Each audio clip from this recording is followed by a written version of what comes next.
Hello and welcome. Thank you so much for joining us for the panel, Boosting Aggregate Demand and Managing Debt Burden. The relief and recovery efforts in response to the coronavirus recession managed to offset the financial hardship that families in the United States often face in serious downturns. But the saga came after decades of rising income inequality, ones that saw some households amass substantial wealth while others borrowed to maintain and sustain consumption. We'll dive into how different households along the income distribution borrow, spend, and save today, influencing both demand and economic stability. We will discuss the opportunities to build toward a more stable future. Here to talk about these issues today, we have four great panelists. Atif Mian is professor of economics, public policy, and finance at Princeton University. Professor Mian studies the connections between finance and the macroeconomy, and he is co-author of the book House of Debt. He holds a PhD in economics from the Massachusetts Institute of Technology. Kristen Broady is a fellow at the Brookings Metropolitan Policy Program. She's a professor of financial economics on leave from Dillard University in New Orleans. Her areas of research include mortgage foreclosure risk, labor and automation, and racial health disparities. She earned an MBA and PhD in business administration with a major in economics at Jackson State University. Bharat Ramamurti is an attorney and political advisor who is currently serving as Deputy Director of the White House National Economic Council.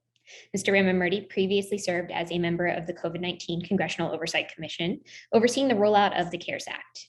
He worked on economic policy issues for Senator Elizabeth Warren's presidential campaign and previously advised her on banking and economic policy issues.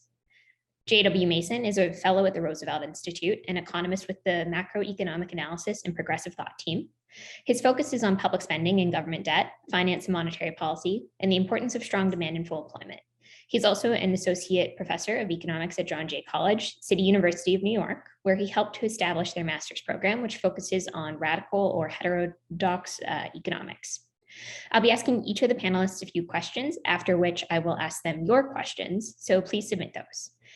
We'll be starting off with Kristen today. Kristen, could you take us through the state of the economy right now, especially as it relates to the wealth distribution? So who holds substantial wealth, who holds very little, and how were household balance sheets affected by the pandemic and the response? I want to start with just a little bit of history. So in 1990, white people accounted for just over 75% of the United States population. And in the first quarter of that year, white households held 18.8 trillion or 90.1% in household wealth, compared to just 0.83 trillion or 4% held by Black households, where Black people accounted for 11.75% of the population.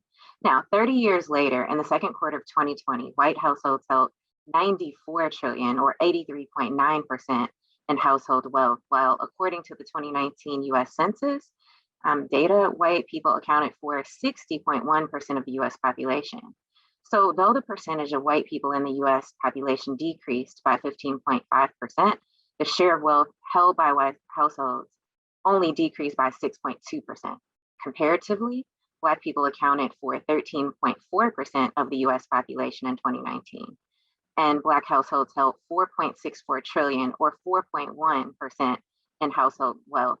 And that's the second quarter of 2020. So not much changed for Black households during that time. And you may wonder where the growth went. It went to Hispanic households. They saw quite a bit of growth there. Now, in 2016, the median net worth in 2019 dollars of the typical white non-Hispanic household was $181,900, nearly 10 times greater than that of the typical Black household's wealth, which was $18,200. 4 years later, in September 2020, new data was released in the 2019 Survey of Consumer Finance, which showed a continuation of this long-standing and substantial wealth disparity between Black and white households. The data showed a slight decrease in the disparity in family wealth for white and Black families. In 2019, the median net worth of a typical white household was $188,200, 7.8 times greater than the typical Black household wealth of $24,100. And so what's going on now, if we look at unemployment rates as of August, we still see this disparity, with Black households still having the highest unemployment rate and the lowest wealth. Great, thank you for that overview.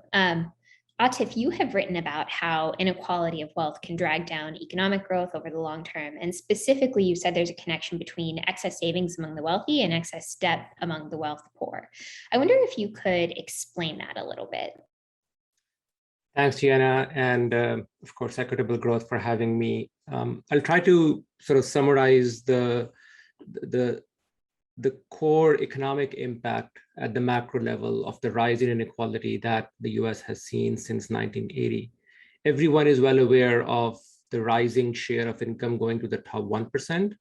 It is, of course, a political issue, a social issue, an ethical issue as well. And all of that is correct, of course. But I want to focus on another aspect, which is the macroeconomic impact of rising inequality. Why does rising inequality matter for growth or the macroeconomy, in addition to all of the other things that we usually talk about? Well, the fundamental reason for that is that the top 1%, they save at a much higher rate than the rest of the population. So all else equal, if more of the income is going to the top 1%, you will have a tendency of a rise in gross savings in the economy. That's point number one.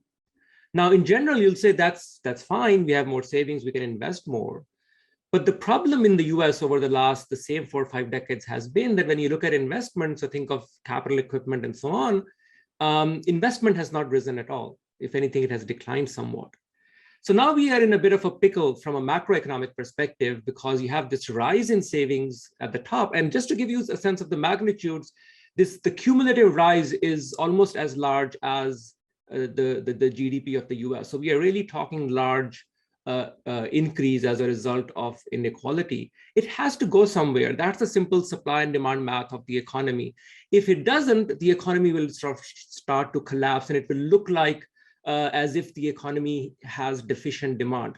So how has the US economy tried to cope with this imbalance that I've just highlighted between accumulated savings at the very top and this stagnant investment in the economy? The US economy has primarily dealt with it by creating more and more debt, both in the private sector on the household side, and now more recently, of course, on the fiscal side by the governments.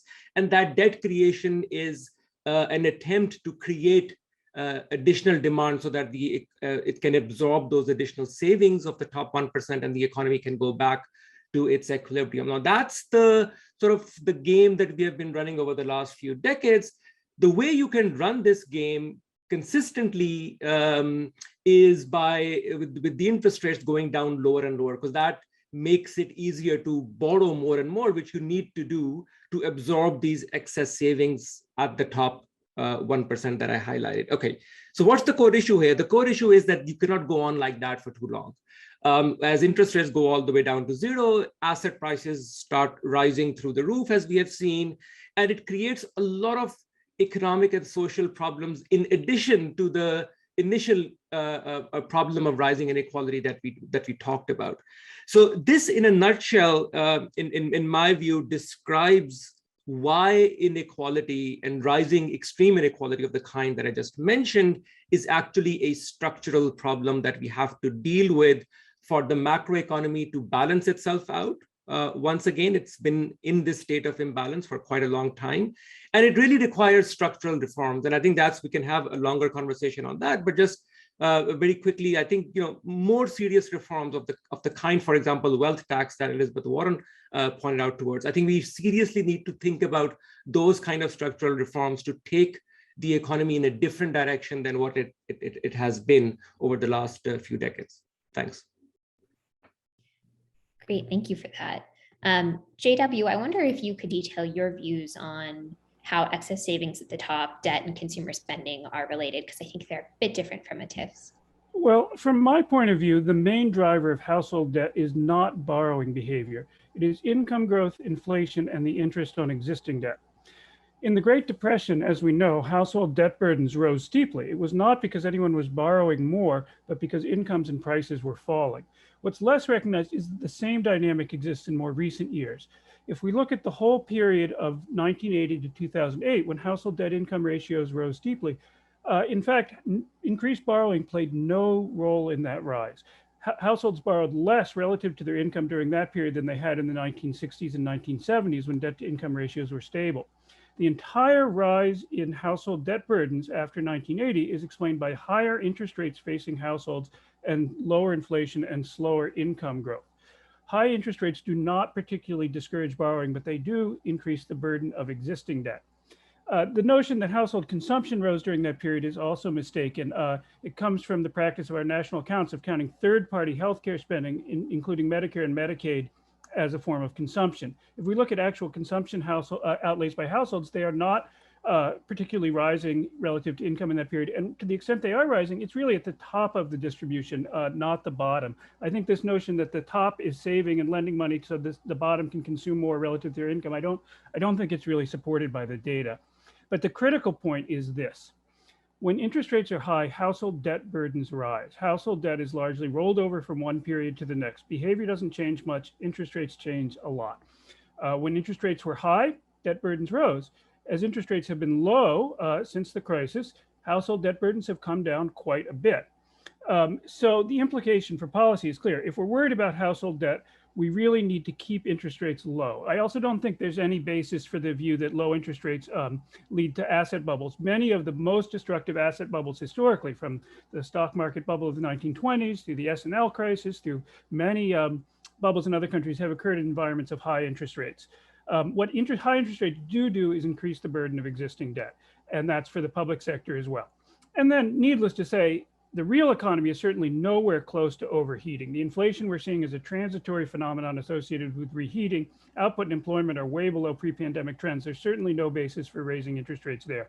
So I think we've had an admirable shift in the focus of policy under the Biden administration and under the current leadership in the Fed, away from obsessive fears of inflation and debt and towards a more vigorous focus on full employment and growth. And I think it would be a real unfortunate error if we let concerns about household debt divert us from that path. Great, thank you, JW. I guess it's convenient that we can now turn to a member of that administration for his perspective on these things. Bharat, I wonder if you could walk us through what you see as some of the bigger household finance related issues that existed coming into the pre-pandemic economy and coming into the pandemic, and what policies the Biden administration is implementing or could implement to fix those issues. Sure, and it's good to see you again, and thanks for having me here today. I think our view of this story is maybe somewhere in between Atif and JW. I think if we were to try to describe it, or if I were to try to describe it, it would be that pre-pandemic, so many American households had to take on a very large amount of debt in order to sustain something that resembles a decent middle-class lifestyle in the United States. And the reason for that, based on the data, is the cost of things that families need, like housing, childcare, healthcare, prescription drugs, sending kids to college. All of those have gone up significantly over the last few decades. And at the same time, during that sort of 1980s onward period, wages have stagnated. And so what do families do? They borrow more to try and fill that gap. And that leaves them with a lot less margin for error if something does go wrong in their lives. And that's bad for families. It puts them in a precarious position, but it's also, in our view, and I think in the president's view, bad for the economy, as Atif has discussed. And I would add, to note what Kristen said, there's also a massive racial wealth gap that plays into all of this. As she noted, it's about 8-to-1 between white households and Black households. I remember a few years ago, a stat came out about my hometown of Boston, Massachusetts. The median Black family in Boston has a household wealth of $8. So, we've got a series of problems, a series of longstanding problems, and what we are trying to do with the president's Build Back Better agenda is to reverse both of those trends, right? The trends on costs that families face and the trend on wages that families are bringing in. And all with an eye towards promoting racial equity as we make those changes. So what are we doing on the cost side? Look at what's before Congress right now as part of the Build Back Better agenda. $200 billion in investments in new affordable housing supply that will help bring down rents and make it easier for families to buy that first home.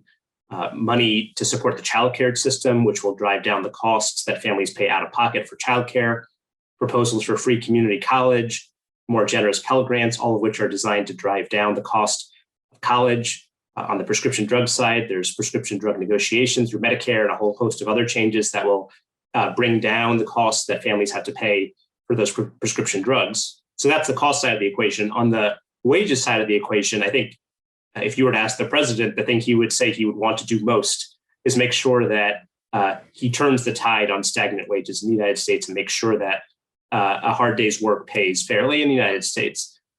We are already seeing evidence of rising wages since the president took over and post the American Rescue Plan. That's particularly the case in leisure and hospitality. The president has made clear that what he is aiming for is a full employment economy in which companies have to compete for workers and offer better wages and better benefits in order to attract workers, rather than an economy where workers are scrounging for jobs that are available and have to take whatever they can get. And he's talked a lot about promoting competition in the agenda, which will help drive up wages. For example, he's talked about getting rid of non-compete agreements that make it harder for a worker to leave a current job and go to another job that might be paying better.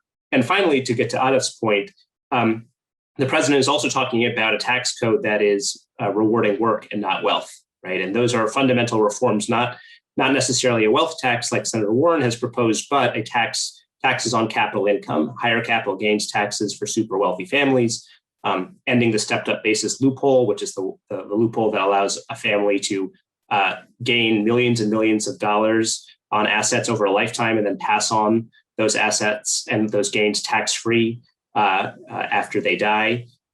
Those are in part to get at the fact that capital income in the United States is taxed at a much lower level. And I think will help address the issues that Atif talked about. So anyway, there's a lot on the agenda, and obviously it's going to be a consequential few weeks as a lot of these elements are teed up in Congress right now, and we'll see how much progress we can make on them.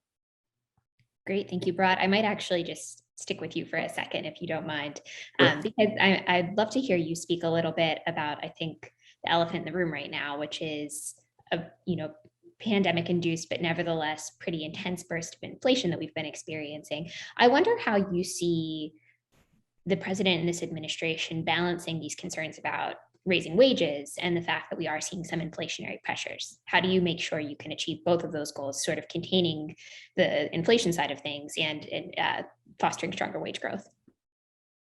Sure. So look, I think that, and I think the data supports us in believing that this is, as JW mentioned, sort of pandemic reopening, economic reopening, inflation that is transitory. And if you look at the categories that are driving recent inflation, hotels, used cars, rental cars, food prices, it's a lot of areas in which the supply chains that provide these goods have been a little bit slow in getting fully started back up again. And our view is that over the next several months and into next year, those are going to dissipate. There are also areas where we are taking affirmative steps to get ahead of price pressure. So for example, we know that housing makes up a big component of the consumer price index. And we know that the key factor that is causing housing prices to go up and rental prices to go up is a lack of affordable housing supply. The solution to that is in the president's Build Back Better agenda, right? It is $200 billion in new housing investments that would preserve and create more than 2 million new affordable housing units in the United States and bring those costs down over time. So, look, in our view, there's plenty of room in the economy for wages to go up and for prices to remain, at or around the Fed's target for inflation. And I think the president's agenda is designed to reach that point. I would just note there's been a lot of discussion about the $3.5 trillion top line amount that the Build Back Better agenda consists of. It's important to note that that is over a 10-year period, right? So $350 billion per year over a 10-year period. While that can do an enormous amount of good for families, all the things I've talked about, it's also only 1% of GDP. So we have to remember that the US economy is very large and that the investments we're making, while consequential, at the end of the day are relatively speaking a drop in the bucket when it comes to the size of the economy. Great, thank you. Atif, if you wouldn't mind, I would love to hear your reaction to the things that Bharat just said. Are those sort of the policies that you're talking about? And then I'd also love to give you a chance to respond to what JW said earlier. Yeah, I think they all go in the right direction, first of all. Again, the core issue really is to rebalance the economy, and you need to do that both on the supply side as well as on the demand side. So what are things that you can do on the supply side? Well, on the supply side, you want to move towards more competition, give more bargaining power to the workers, help level the labor market by raising the minimum wage, to something close to $15, which sounds perfectly legitimate when you look at the data more closely. You want to, again, as I mentioned, deal with the rising level of concentration in some of the industries and deal with that. So all of those are good supply side. And one other actually very important is public investment. So everyone knows public investment has gone down significantly in the US. And when you just think about the challenges, like, from building a better airport, bridges, to climate change and things of that nature, all of those investments are public in nature for one reason or another. And so we cannot expect private companies to necessarily do the heavy lifting on those important investments. So public investment has to be a big piece of the supply side reforms that need to take place. And so I hope, there is political traction to move in that direction. And then, as I said, on the other side, on the demand side, to rebalance the thing that taxation has to be looked at. This notion of rewarding work and not just rewarding, existing wealth is very important, because that it has led to this imbalance again of the sort that I was talking about. With reference to the sort of the remark that JW made, I mean, that's a longer conversation. I think, I think the points I've tried to make, they're very well substantiated, both with the data and the theory. The one point I'll make is it's very important to think consistently and coherently about the macroeconomy when we talk about the interest rates and people's savings and borrowing behavior. The interest rate is an endogenous, as we say in technical lingo, is an endogenous outcome of how people are behaving in terms of their savings and consumption choices. So it doesn't fall from the sky. The low interest rate is low for a reason, and that's why I try to point out the structural factors that are leading to the very low interest rate. It's not that low interest rate per se is good or bad. There's a reason it is very low, and the reasons are bad, and so that's why we need to fix the situation. I wonder if you could just to stick with you for a minute, I wonder if you could square for the audience what I imagine is the first part of JW's story here, which is sort of the Volcker era interest rates, when the interest rate wasn't endogenous entirely, in the sense that, Paul Volcker's Fed clearly raised interest rates to double-digit levels in an effort to choke off inflation. And, we all are familiar with this story, I think. And I wonder how that kind of squares with the narrative you're talking about here. Yeah, so I think one clarification in terms of which interest rate I'm referring to. Again, remember, I'm talking about the long game here, first of all. I'm not talking about year-to-year fluctuations. I was talking about structural issues. That's why I try to be very clear that if you want to focus on the structural issues, you want to think of interest rate in the long run, first of all. So it's, and so that's, first of all, the time frame that I have in mind.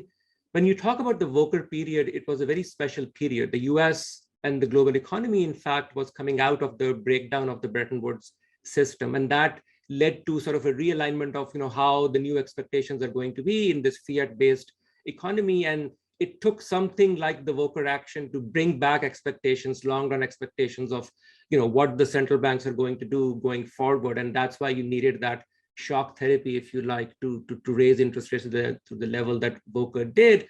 And that eventually brought down inflation expectations to the levels that we see today. So it was obviously a special period, but the important thing is not to go back and relitigate that particular past. I think the important point is to understand which structural forces are leading to the situation that we find ourselves now. And for that, I'll again emphasize, I think the rise in inequality from the 1980s onwards is one important factor. Of course, there are others like demographics and some of the other stuff that's been happening internationally and with technology and all of that. So there are all of those factors that are very important, and those are the important kind of dynamics to keep in mind as we move forward. Great, thank you. JW, I wonder if you have any reaction to that, and then also if you might kind of detail it a little bit, what kind of policies you would want to see enacted. You mentioned a little bit keeping interest rates low, but I wonder what you're thinking about beyond that. Well, as Atif says, this is a big discussion that we don't have time for here. But I do think it's really interesting how the same debates come up over and over again, because in a sense, the essence of the Keynesian revolution was over this question of whether savings is exogenous or endogenous, as Atif said. The dominant view in his time was that savings, as Atif says, are exogenous, and the interest rate is determined by them, is endogenous. The essence of the Keynesian revolution was to say, no, it's the other way around. It's the interest rate that's exogenous and savings are endogenous. Well, the fact that I'm taking the Keynesian position doesn't mean I'm right, but I do think it's just sort of interesting that we're having the same debate that they were having in the 1930s. I think on the policy side, fortunately, we're probably not very far apart. I think the critical thing is to generate sustained income growth, and that means tight labor markets. It means letting unemployment go low, not discouraging that through raising interest rates, not discouraging it through cutting back federal spending, but really letting employment grow vigorously, not being scared by the fact that workers have more bargaining power. Exactly what Bharat said. We want an economy where businesses are scrambling to find employees rather than employees scrambling to find jobs. People are going to complain and shriek about the fact that wages are going up, but if you sustain that, I believe you will do a lot more, both to bring down inequality and also to make household debt burdens more manageable than a lot of other stuff that people are talking about. And in particular, you'll be much better off than if you think you're going to solve the problem by raising interest rates to discourage borrowing. Interesting. And Kristen, I wonder if you could speak a little bit to that. What do you see as the important policy responses, the important policy levers we have to talk about or sort of address some of the disparities you talked about earlier? I want to go back to this point on labor and demographics that I heard Atif mention there.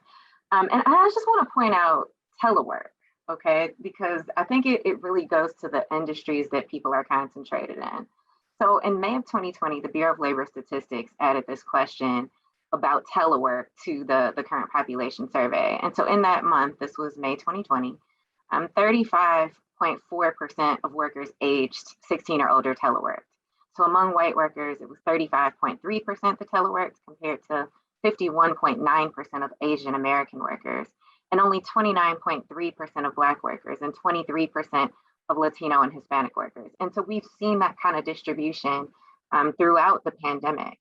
And so it just kind of says like what jobs and what areas, what industries are people concentrated in by race? And that kind of helps us to understand the disparities that we're seeing. That if you look at the 30 jobs that employ the most people in the United States and have a high automation risk score, Black people are overrepresented in 11 of those. Hispanic people are overrepresented in those and 2 more. These are jobs that are considered essential. They're also generally lower wage jobs than jobs at lower risk of automation. They're jobs that put people at risk of getting COVID, and they're jobs that may disappear in the next 5 to 10 to 15 years, right? So if you just look at that picture, that kind of overlays the rest of the disparities that we see. And so what can be done about it? Investing in HBCUs and MSI so that people who need skills or more education can get it, providing wraparound services like childcare, transportation benefits, and connecting people with jobs, not just expecting them to find them magically. Interesting. And I guess, when you sort of lay out those bigger goals, what do you see as sort of the mechanisms? Yes, I think I don't want to suggest that there's a skills gap. I'm not. I guess what I'm saying is that we know that there are broadband disparities. Who has broadband at home? Who has a computer? Are they sharing the computer with their children? Right? These are the kind of structural things. So providing free broadband or providing training opportunities, having companies connect with local community colleges and universities where people could go to take 1 or 2 classes and get the training that they need, if that's what they need, and increasing wages so that people can actually afford childcare in order to be able to go to work. Okay, interesting. Very interesting. And then I guess, following up on some of these broader themes, and maybe Professor Mian, I'll come back to you on this one, not to pick on you again, but I wonder, in the event that we do see a situation where interest rates adjust, where they go higher because we've made these good investments that everybody is talking about, I wonder how that adjustment period works, because as you've already mentioned, we have a big debt pile sitting out there, not just on corporate balance sheets, where I think a lot of it's concentrated, but also student loans, household balance sheets. And I wonder how that transition period works. Well, this is why I said that it's important to recognize that the interest rate is going to be endogenous. And here's one example of that. When you have the levels of debt in the private and the public sector of the kind that we have, just do a thought experiment, raise interest rate all across the yield curve by 1 percentage point or 2 percentage points. The implication of that for the rise in debt service for households and for certain corporations and so on would quickly suggest that it's not sustainable. Households will have to cut back on their spending significantly. Some of them may not be able to do that, and hence might have to default and so on. What that tells you is that if that were to happen under current circumstances, there's likely to be a significant slowdown in the economy, because aggregate demand will slow down as the weight of rising debt service will pull the economy back down. So what does that mean? That means it will be difficult for interest rates to rise for a country like the US. Of course, if you are a small country and interest rates are exogenous for you, what can you do? You'll have to just adjust through belt tightening and so on.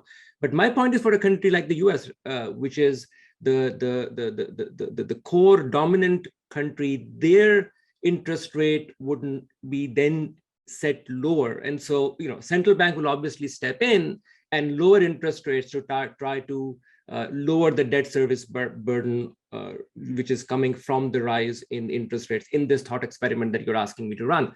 And so that's and that's the core issue, that with such high levels of debt, interest rate, of course, has to be low. It's a very obvious point. The deeper question here is, can you live like this? Can you live as a strong, stable society at interest rates close to zero? And the point I would make there, and this actually connects to some of the conversation that you were having with Kristen, that very low interest rates are not conducive for social mobility in an environment where you have a class of people that have much more wealth than the others. Take the racial gap, for example, or the young versus old gap. That's another way of thinking about it. People who were able to buy assets for whatever reason during the 80s and 90s, they have seen the value of the land that they own and so on rise a lot over the years. And they have enjoyed all of those capital gains. The younger population and Black Americans who did not have that wealth, for whatever reason, even when they enter the job market today, they are finding it increasingly harder to buy the same assets. So you can, for example, you can look at home ownership rate at the same age for the same income level for Black Americans, for young Americans, for example, today. And their home ownership rates are much lower relative to the same cohort of an earlier generation. Why? Only because valuations have just gone so much out of their reach. This is a natural consequence of this persistently declining interest rates that boosts asset valuations, because asset valuation is just the inverse of interest rates at some level. This is the problem that we are facing between the haves and the have-not. And that's why I go back to the basic point that I made in the very beginning. It's a structural problem we are struggling with. And we need to address it both on the supply side as well as on the demand side through some of the actions that Bharat and others on this call have already talked about. I think that is the core issue of the day. You can't just can't deviate from that focus. Right, that makes perfect sense. And JW, I wonder if you want to respond to the this idea that low interest rates lead to higher valuations. It can lock people out of wealth building ownership. I don't know if I agree with that or not. I'd sort of like to move off of this if it's okay, because I think there's some other really important points that came up. And one of them I don't want to get lost is one that Bharat mentioned, which is that to the extent that we're concerned about inflation and rising home prices and rising housing costs in particular, the thing we have to do is address that on the supply side and encourage new home building in whatever ways we've got. And that's some mix of public investment and private, and encouraging private investment in housing. But the way, and this I think has been a real shift that we've seen from the administration and from others, that inflation is not just a demand side problem. It's not just about too much spending. It's about supply side problems that you can address, bottlenecks and productive gaps that the public sector can come in and fill. And housing is the clearest cut case of this.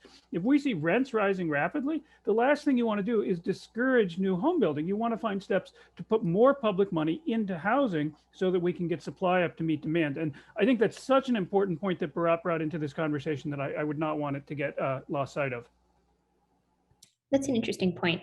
And Bharat, I wonder if actually I might come back to you because I would love to hear a little bit more about how you're thinking about not just sort of the supply side, price related side of this equation, but also how you're thinking about the labor market inclusion side of things. You know, as you mentioned, wages are a huge priority. Including more people in the labor market is a huge priority. But I know that there has been some criticism of the administration's decision not to push for a continuation of expanded unemployment insurance benefits at a time when obviously unemployment for everybody, but particularly Black unemployment remains very elevated. And I wonder if you could just kind of detail the thinking there. Sure. So look, I think that our view is that there may be states that want to continue unemployment insurance benefits given the economic situation on the ground for their workers.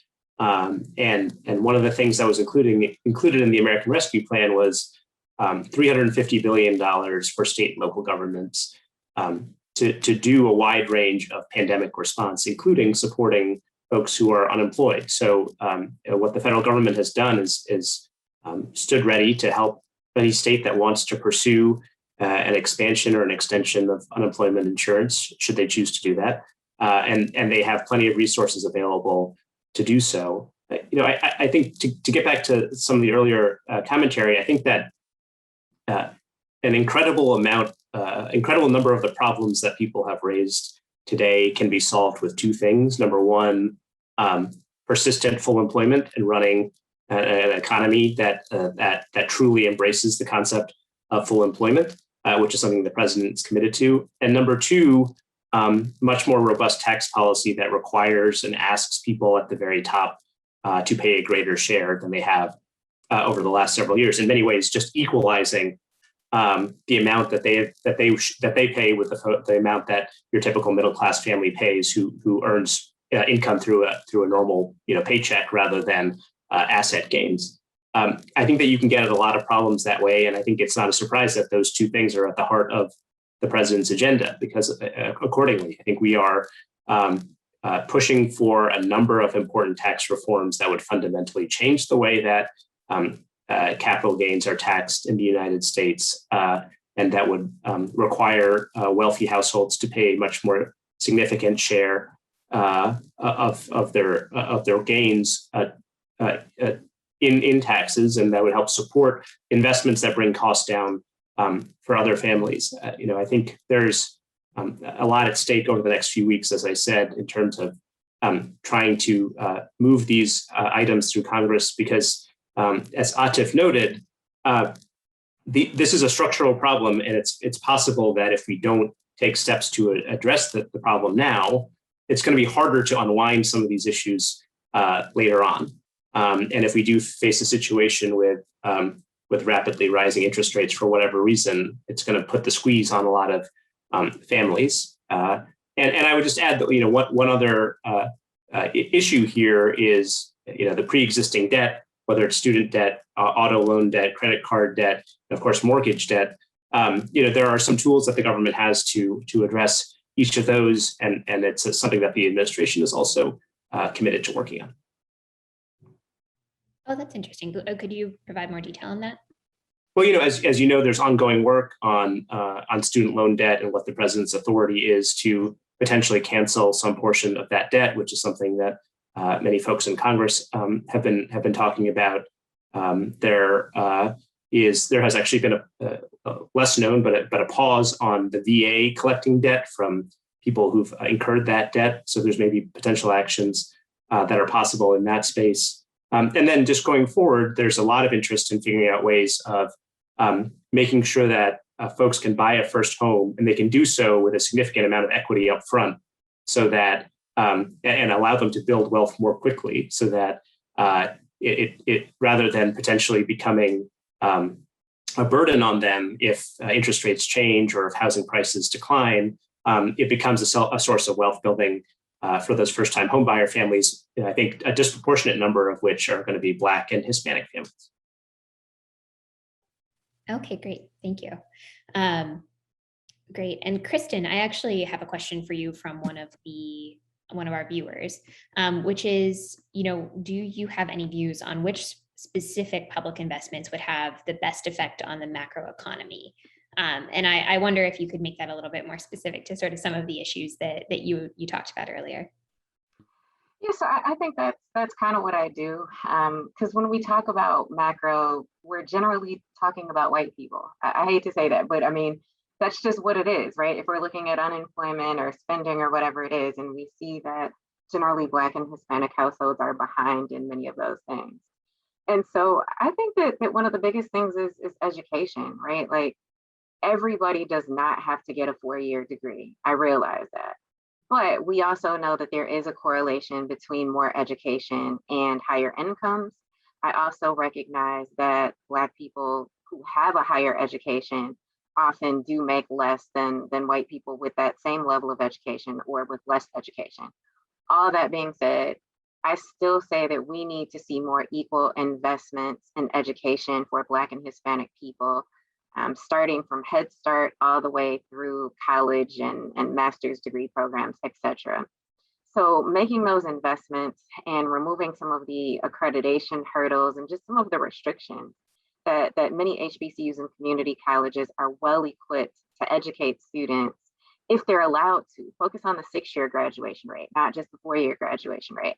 Provide funds for summer school or extra programs so that schools can get students ready, and allow those same schools to get credit for educating people who are already in the workforce, right? Like, if you're not getting a 4-year degree or a 2-year degree, schools have less incentive to provide those courses just based on how accreditation and federal funding shows up, right? So let the groups that do the training, these colleges and universities, do that, so that people can get the education and the training and the connections to jobs that they need. That would be my biggest push. Okay, great. And then JW, for a sort of our final comment here, I wonder if you could kind of connect what Kristen just said, talking about sort of these long run investments, with what you and I think Atif and Bharat have been talking about, which is sort of the more short-term goal of full employment. How do those two things interact, those long-term investments and sort of full employment? I think they go hand in hand. I mean, first of all, on the question, says macro is about white people, and unfortunately it's true, and it's a real problem. I think people are recognizing this. For instance, the definition of the NAIRU, the target unemployment rate that the Fed has been using, implies just a permanently much higher unemployment rate for Black Americans. That's how they compute it. And I think a lot of people are realizing that's unacceptable, and you really have to take that into account, that the racial disparities in the labor market get much worse when unemployment is high, and tight labor markets do tend to narrow them. So if there's one group of Americans who really need sustained full employment in tight labor markets, it's Black and to a lesser extent other non-white groups of Americans. So I think that's something we absolutely need to be conscious of.